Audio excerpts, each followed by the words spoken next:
Bonjour, c'est Spoutni et bienvenue dans cette nouvelle vidéo One Piece. Aujourd'hui on va parler de l'inné et de l'acquis, un principe philosophique qui est né à l'Antiquité. Lors des derniers événements de Wano, peu importe ce que ce soit le chapitre 1031 ou avant, on a pu constater que Sanji commençait à connaître des transformations liées à ces nouveaux gènes, ou à ces gènes qui sont en train de muter et d'obtenir les propriétés qu'ils auraient dû avoir depuis le départ en fait. Et donc ça nous amène une question intéressante, une question qui est peut-être assez souvent abordée de One Piece finalement. Donc l'inné et l'acquis, une question qui est apparue à l'Antiquité depuis le départ de l'humanité. On s'est toujours demandé est-ce que ce qu'on fait, on le fait parce que on est destiné à le faire, on est fait pour faire ça, ou est-ce qu'on a appris à le faire? Donc l'inné, c'est ce avec quoi on est, c'est notre essence. Par exemple, qu'est-ce qui est inné?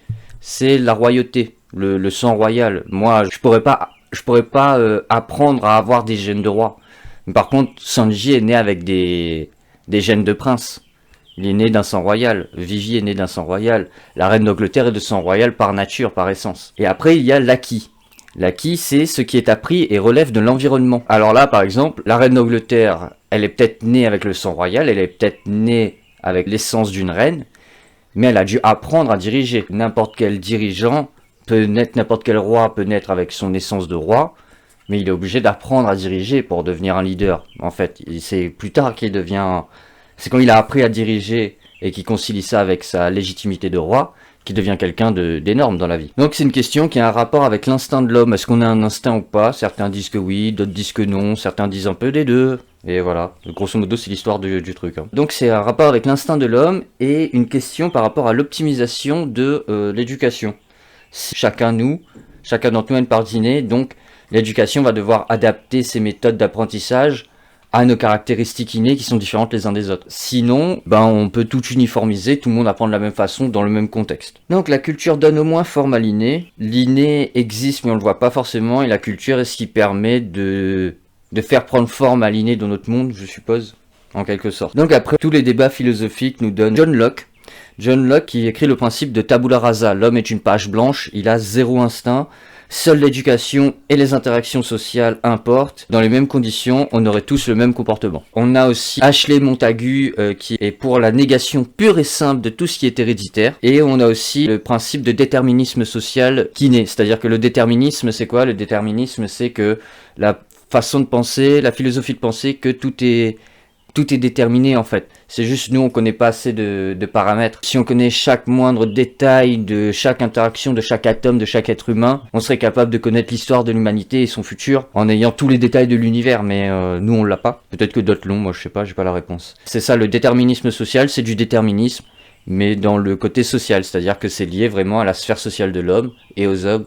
C'est-à-dire que notre place au sein de la société, au sein d'un groupe social, détermine notre comportement et notre destin. Puis, fin 20e siècle, le débat s'estompe sur l'inné et l'acquis, et on a une approche plus constructive de la complémentarité de ces notions. Et je suppose que tout le monde est d'accord avec ça maintenant, parce que je vois mal comment enlever l'essence des gens. Je suppose qu'on a une essence liée à nos gènes, genre juste par exemple nos allergies peut-être, nos maladies héréditaires. L'hérédité, on peut pas l'enlever, mais en même temps on se construit vachement avec notre milieu, c'est-à-dire que le mec aura beau avoir du sang de roi, s'il est dans un bidonville, dans un orphelinat, avec des gens différents de ceux avec qui il aurait grandi normalement, forcément il va changer par rapport à ce qu'il était, mais il va garder, sa part d'inné va se présenter différemment peut-être. Donc voilà, ça c'était pour... Il y a cette image de se dire que...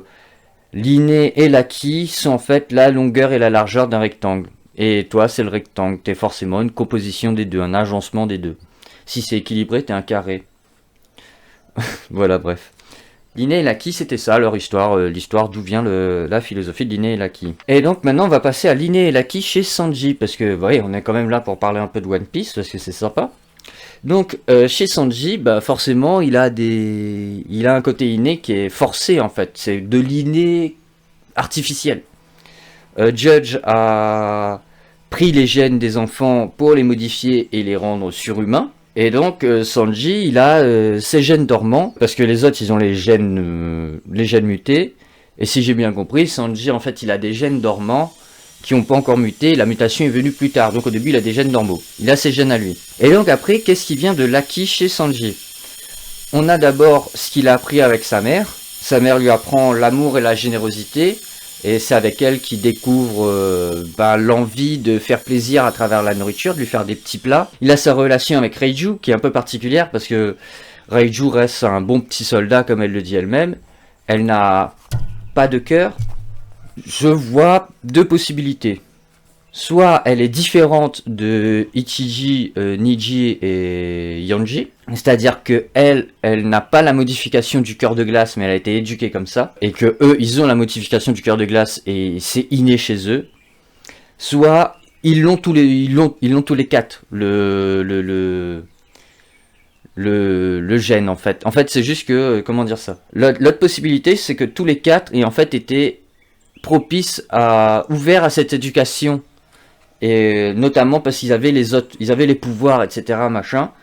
Donc ils sont partis dans le jeu de Judge, dans l'éducation de Judge, sans avoir de problème avec ça. Et le fait que Sanji n'ait pas les pouvoirs, ça a changé l'approche par rapport à Sanji, ce qui a changé sa place dans le cercle social. Et donc ça fait un peu partie de l'acquis tout ça. Mais Reiju, elle dit qu'elle n'a pas de cœur, etc. Mais elle a quand même un cœur parce qu'elle sauve Sanji, qu'elle regrette sa mère, et qu'elle en veut à son père et ses frères, et qu'elle s'en veut à elle-même pour tout ce qu'ils ont fait. Donc je pense que juste, elle a été endoctrinée. Endoctrinée comme ça, elle n'est pas née comme ça. Pour elle, chez elle, c'est de l'acquis et c'est pas de l'inné pour moi. Ensuite, on a sa relation avec Zeph, où il développe sa notion de devenir un homme, et il apprend le sens de l'honneur, et il apprend aussi à cuisiner bien, parce qu'avant il cuisinait très très mal. Et il apprend à faire ses propres choix, c'est-à-dire que avec Zeph, avant Zeph, il aurait été capable de taper une femme parce que il a appris que c'était pas très grave de taper une femme. Mais Zeph, qui est quelqu'un qui respecte, qui est quelqu'un qui l'aime et qui est quelqu'un à qui il a envie de faire honneur, lui dit tape pas les femmes, et Sanji prend la décision de voilà, maintenant c'est de l'acquis et ça devient presque de l'inné chez lui maintenant, où le mec est capable de crever pour respecter sa parole, ce que peu de gens peuvent faire, je suppose. Voilà. Donc j'avais vu passer pas mal de vidéos, Sanji versus Zoro, qui va gagner, comment va se dérouler le combat, nanani nanana. Honnêtement, j'ai juste vu les miniatures, c'était peut-être des des putaclics. C'était peut-être pour dire ouais un titre qui claque, et en fait ils sont peut-être allés dans plus de subtilité, mais honnêtement j'ai pas encore regardé les vidéos. Et donc contrairement aux titres et aux miniatures de ces vidéos, pour moi il n'y aura pas de combat Sanji versus Zoro. Pourquoi? Parce que tout le principe de l'arc narratif sur Sanji est de savoir est-ce qu'il est ses gènes, est-ce qu'il est sa part d'essence, est-ce qu'il est le Germain, est-ce qu'il est un soldat tueur, ou est-ce qu'il est le cuisinier pirate, sauveur de ses dames, Charo, qui est capable de voler, qui a un ego surdimensionné quand il s'agit de faire tout péter? Je pense que la réponse est simple. Sanji a appris à être Sanji, et même si les gènes qui se développent chez lui auront cette tendance à l'orienter vers une éducation d'endoctrinement, je pense que Sanji fera preuve de la volonté nécessaire pour aller au-delà de ses gènes, pour montrer que l'acquis prévaut sur l'inné. C'est pas parce qu'on a une partie d'inné dont on ne peut se séparer qu'on doit agir selon cet inné, selon cette idéologie. Du coup, je pense que les gènes que Judge a installés chez les enfants, c'est plus des gènes qui ouvrent la possibilité d'avoir des enfants sans cœur, que l'éducation, l'empathie soit très rigide chez eux, mais ça veut pas dire qu'ils sont pas capables de l'apprendre. Et voilà, la morale d'Oda, comme souvent, ce sera quels sont les choix, qu'est-ce qui est le plus important dans la vie? Est-ce que c'est ce qu'on est censé être? Est-ce que c'est d'où l'on vient? Ou est-ce que c'est les choix que l'on fait qui importent vraiment? Est-ce que c'est ce qu'on décide de faire de nos talents, de ce qu'on est, qui décide de qui on est? Je pense que Oda est plus du dernier avis, que l'on fait les choix que l'on fait, et que c'est ça qui importe vraiment. Voilà, pour une prochaine vidéo, je vais garder ça pour une prochaine fois. Pour une prochaine vidéo, on abordera toujours l'inné et l'acquis dans One Piece, mais cette fois on parlera du reste de l'équipage des Mugiwara. Les chapeaux de paille ont un sacré historique de combattre l'hérédité et tout ce qui est censé être inné chez eux. Bon, Petite vidéo sur l'inné et l'acquis de One Piece. Il n'y aura pas de combat Zoro Sanji. Prochain scan, le prochain chapitre sort cette semaine. Il sort dimanche. Et donc, si on se retrouve pas d'ici là, on se retrouve pour la review du chapitre. Allez, au revoir.